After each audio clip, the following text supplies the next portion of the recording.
Friends, Romans, countrymen, lend me your ears. I come to bury Caesar, not to praise him.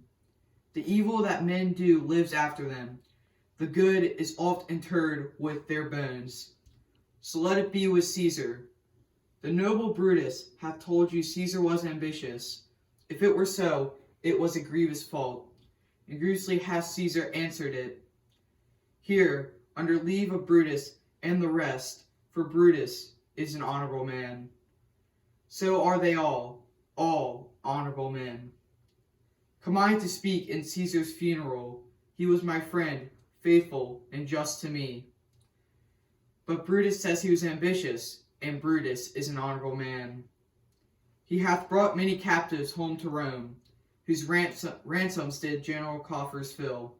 Did this in Caesar seem ambitious?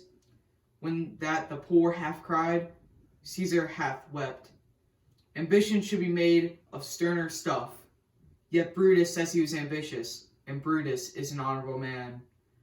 You all did see that on the Lupercal I thrice presented him a kingly crown, which he did thrice refuse.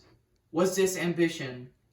Yet Brutus says he was ambitious, and sure, he is an honorable man. I speak not to disprove what Brutus spoke, but I am here to speak what I do know. You all did love him once, not without cause. And what cause withholds you then, to mourn for him? O judgment, thou art fled to Brutus' beast, and men have lost their reason. Bear with me, my heart is in the coffin, there with Caesar, and I must pause till it come back to me.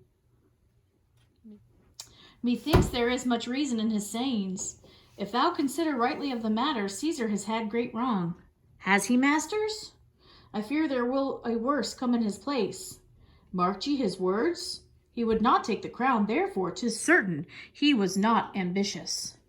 If it be found so, some will dear abide it. Poor soul, his eyes are red with fire with the weeping. There's not a nobler man in Rome than Antony. Mark him, he begins again to speak. But yesterday the word of Caesar might have stood against the world.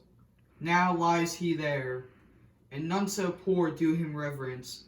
O masters, if I are disposed to stir your hearts and minds to mutiny and rage, I should do Brutus wrong and Cassius wrong, who you all know are honorable men. I will not do them wrong. I rather choose to wrong the dead, to wrong myself and you, than I will wrong such honorable men. But here's a parchment with the seal of Caesar. I found it in his closet. 'Tis the will. Let but the commons hear this testament, which, pardon me, I do not mean to read. And they will go and kiss dead Caesar's wounds, and dip their napkins in his sacred blood.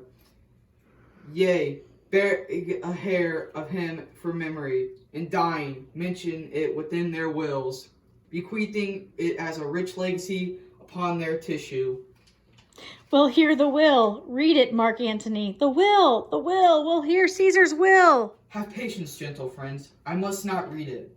It is not meet you know how Caesar loved you. You are not wood, you are not stones, but men.